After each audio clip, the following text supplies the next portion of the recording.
આગળ વાત કરીએ અરવલ્લીની તો અરવલ્લીના મેઘરજ ખાતે મગફળી ખરીદ કેન્દ્રનો વિધિવત પ્રારંભ કરવામાં આવ્યો છે। રાજ્યસભા સભ્ય રમીલા બારા અને જિલ્લા ભાજપ પ્રમુખ ભીખાજી ઠાકોરના હસ્તે આ કેન્દ્રનો શુભારંભ કરાયો। આ પ્રસંગે મોડાસા તાલુકા ખરીદ વેચાણ સંઘના ચેરમેન પંકજભાઈ પટેલ સહિત સ્થાનિક આગેવાનો ઉપસ્થિત રહ્યા હતા। આ ખરીદ કેન્દ્ર ખેડૂતોને તેમની મગફળીના યોગ્ય ભાવ મેળવવામાં મદદરૂપ થશે।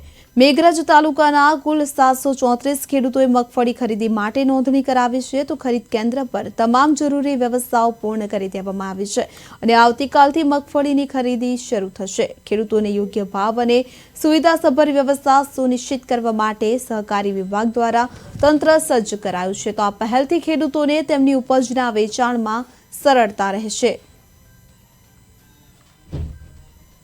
મગફળી, અડદ, સોયાબીન જેવું સમગ્ર રાજ્યની અંદર ખૂબ મોટા પ્રમાણમાં ખરીદી કરવાની છે।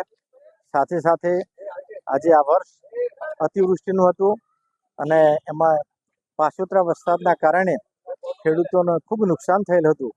એમાં પણ રાજ્ય સરકારે 10,000 કરોડનું પેકેજ આદરણીય ભૂપેન્દ્રભાઈ પટેલની ભાજપની સરકારે જાહેર કર્યું છે, ત્યારે એ પણ એક સરાહનીય કામ છે।